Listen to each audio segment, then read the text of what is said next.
about to embark on the wonderful adventure of scuba diving. You will be given the means to enjoy Earth's last frontier, the underwater world. Before you begin your adventure, there are risks you must be aware of and understand.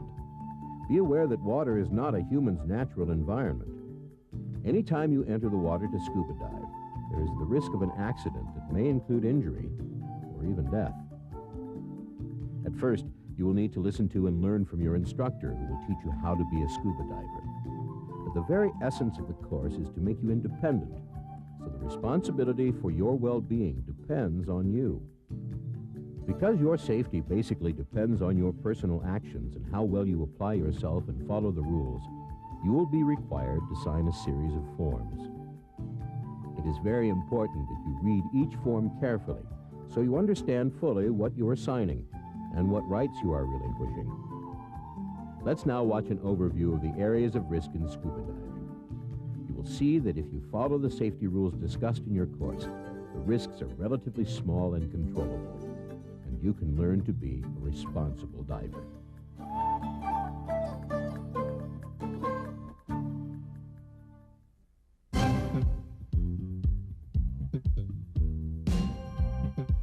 Anyone who is interested in diving, has good physical and mental health, and is comfortable in the water can learn to scuba dive. Good physical and mental fitness means good general health.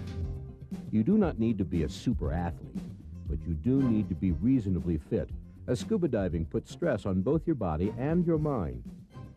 There are some pre-existing medical contraindications that might disqualify you from scuba diving. To help you review this aspect of fitness, your instructor will provide you with a medical history form.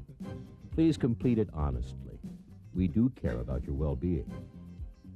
Areas of particular concern are the circulatory and respiratory systems, air spaces, and any condition that might cause a person to pass out or lose consciousness.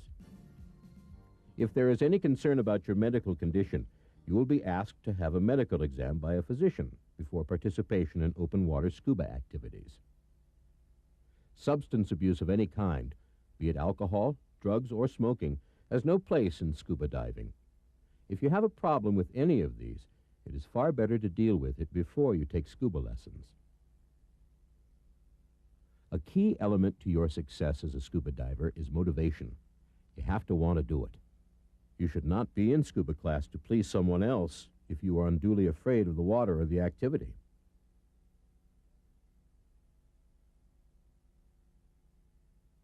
With good physical and mental fitness, you are now ready to proceed to the water aspects of scuba diving. To be a scuba diver, you need to be comfortable in the water and able to swim, but you don't need to be a great swimmer. You will be learning a whole new aquatic activity called scuba skills. There will always be some risk to scuba diving, but by being knowledgeable of that risk, you can reduce it.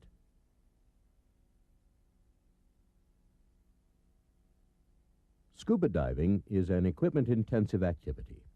Without special equipment, we could not see, breathe, or move underwater.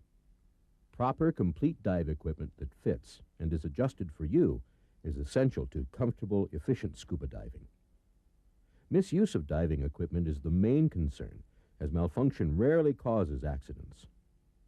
Manufacturers supply warning labels about proper use and care of equipment and the importance of proper training to prevent misuse. Breathing and pressure changes are also of particular importance to scuba divers. Because water weighs a great deal more than air, pressure increases rapidly as you go down and must be equalized. Your diving equipment and the skills you learn in class will prepare you to handle these pressure changes. Obviously, it's very important to have enough air to breathe underwater. Running out of air is usually a result of human error and puts a diver at great risk. Because the air you breathe is compressed and the pressure changes quickly as you go down and up, you will learn to breathe all the time and to equalize pressure in your body's air spaces, which includes the ears and sinuses. Failure to equalize the pressure underwater may cause damage to your ears or sinuses. If you were to hold your breath and ascend, you could suffer an overexpansion injury. This is a serious injury. Remember, scuba diving does present a risk. However, By knowing what to do, you can reduce that risk.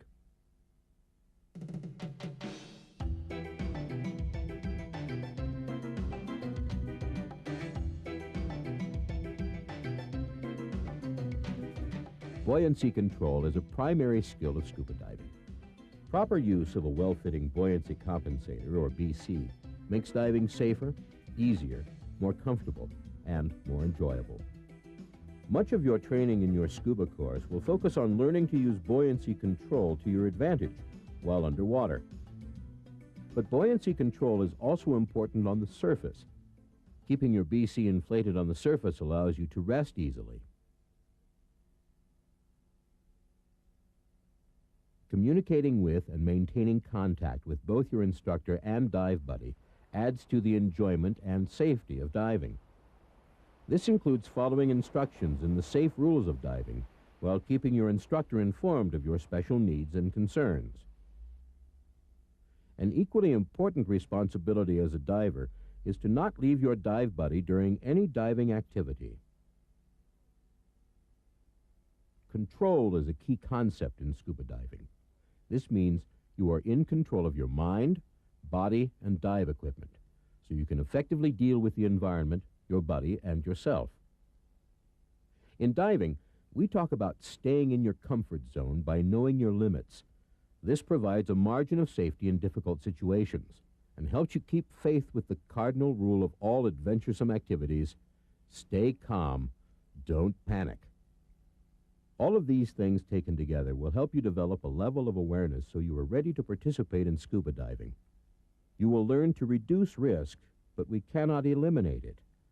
Ultimately, you will be responsible for your own well-being and enjoyment of diving.